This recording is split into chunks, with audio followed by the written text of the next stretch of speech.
I saw a piece of modern art on Instagram the other day. It was pretty and curvy and 3D. It was abstract and didn't represent anything in the real world. Probably. I liked it a lot, and if I had more money than I currently do, it would be the kind of thing I'd buy to decorate my living room. I expected to see some people saying this isn't real art, and remember when artists used to have talent, and so on, lining the top of the comment section. And out of morbid curiosity, I decided to look, mainly just to see if any one of them had been ratioed with some sassy response by the artist. What I found was decidedly more interesting. Chapter 1. This shit is nice. See, now this is art.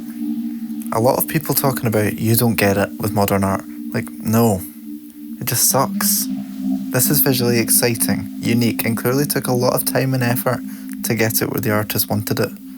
This shit is nice. 307 likes by the creator. He later goes on to clarify slightly. No, I understand art is for each to its own, but when the majority of people say it's garbage, I don't understand the defence of none of you'll get it. Stuff like this is something that a lot of people can appreciate.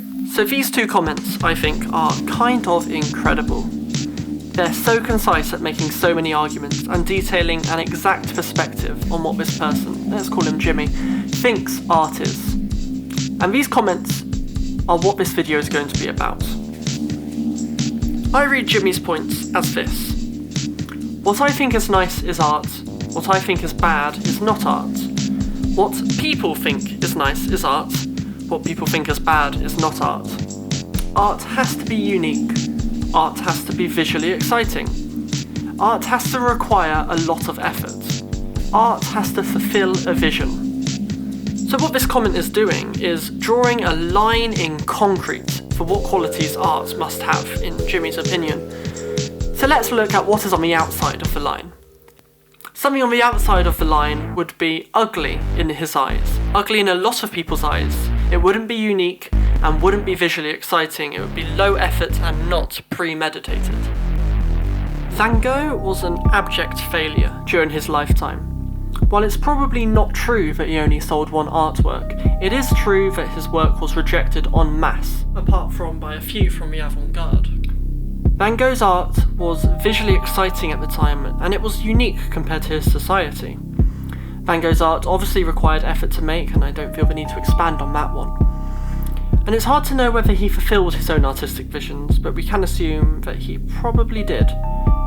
I'm trying to answer these criteria objectively and completely neutrally, but obviously this is difficult because some of these criteria are subjective and some of them are simply unknowable.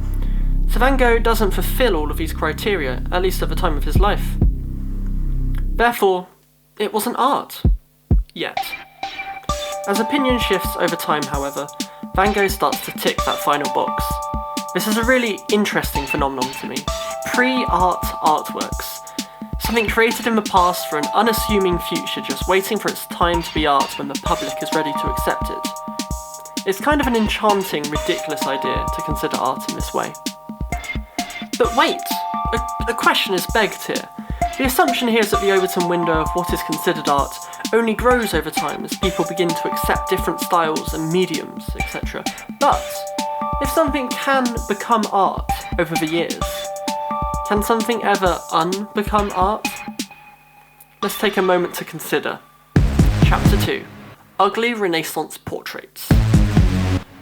The context on this style is broadly lost to the general public, unless you're someone who's really into Renaissance portraiture. So, if you are, that is cool, and I'm sorry for what I'm about to say. Let's ignore any reason why these portraits may have been made, and only consider the average contemporary person's understandings of what these are.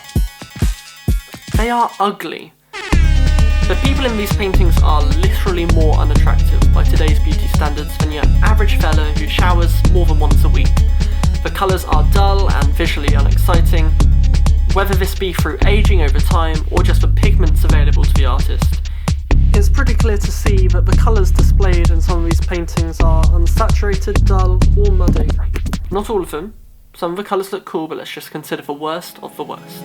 They aren't very unique. A lot of these, at least now, seem very generic, and you know what to expect. A pale person with a big forehead, in the centre of the frame, facing off to one side, with one plain colour and a bit of a gradient behind it in the background.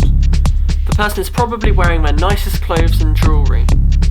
There's probably quite a bit of effort put into making them, and probably, for the most part, these paintings achieved what they were intended to achieve. Vision fulfilled. It may not be true that this is what the average person thinks about these paintings, but you can definitely imagine that it could be true in the next few centuries. These artworks could be completely devalued by people, so if that future were to ever happen, if it hasn't already, these artworks wouldn't be art anymore. And that's pretty wild, right? So Jimmy's comment allows us to undefine something as art. The Overton window of art shifts as time moves, which means I can create something that isn't art today, but is art tomorrow. Or perhaps is art today, but won't be art in 100 years' time. So the obvious next question to me is there something that will always be art? Is there something that you could put in any time period, in any society? Anything from the future or the past that will always fulfill the Jimmy criteria of art? No.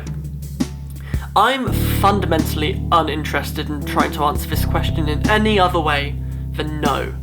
I couldn't prove it, and if I could, my next point would be almost exactly the same. What would be the point of making art? Why should someone create something in Jimmy's system?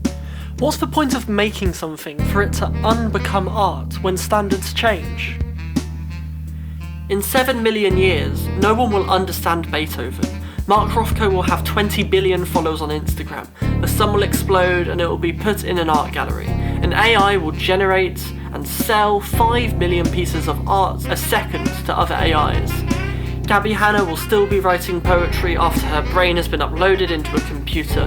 Nazis will be burning any art made by a Jewish person because they don't think it requires effort. Buckets of sand will fall in an art gallery, but no one will be there to witness it happen. TikTok sludge will be network television, streamed directly into our brains along with adverts whenever we decide we want to watch a movie, and that will all be art and unart simultaneously. Chapter 3. David Shrigley is using threads now. David Shrigley has 1.1 million followers on Instagram. He posts once a day, a sloppy picture with some text also painted onto the canvas. His work can be seen in art galleries and doom scrolls around the world. It's very easy to write off Shrigley as some kind of joke artist. His style is disarmingly simple, yet there's something that a lot of people connect to, and this just doesn't work. The JCA, as applied to Shrigley, goes as follows. Jimmy might not think it is nice. Lots of people do think it is nice. It is pretty unique. It is not visually exciting. It doesn't require a lot of effort to do one, but it does require effort to do these as consistently as Shrigley does. It does fulfill a vision, and this is where the Jimmy criteria of art breaks down. The reason that people find these works to be so artful is that they contradict the Jimmy criteria of art. They are mundane, so they are relatable. One painting on its own doesn't require effort, but the effortlessness allows them to connect with people on a day-to-day basis. So what now? It isn't art, is it? It simply can't be. There is no other conclusion here, at this point anyway. The people who enjoy Shrigley, all 1.1 million Instagram followers, are wrong. And doesn't that suck? I got a notification that Shrigley joined Threads a few weeks ago. I thought, that's interesting. I wonder if he'll just post the photos that he posts to his Instagram here. He didn't post anything for a while until a picture of blue blobs with the text, "Sorry about this." 210 likes, 8 comments. Apologies shouldn't be as big of a deal as they currently are. Did Yoko Ono write this? Are you trying to see if this works like a ChatGPT? An emoji of 2 hands, one overlapping the other, with 6 indicators of sound above their fingertips. Oh man, we've been waiting. Yes! Ingenious, laughing emoji. Oh god. These posts are art, aren't they?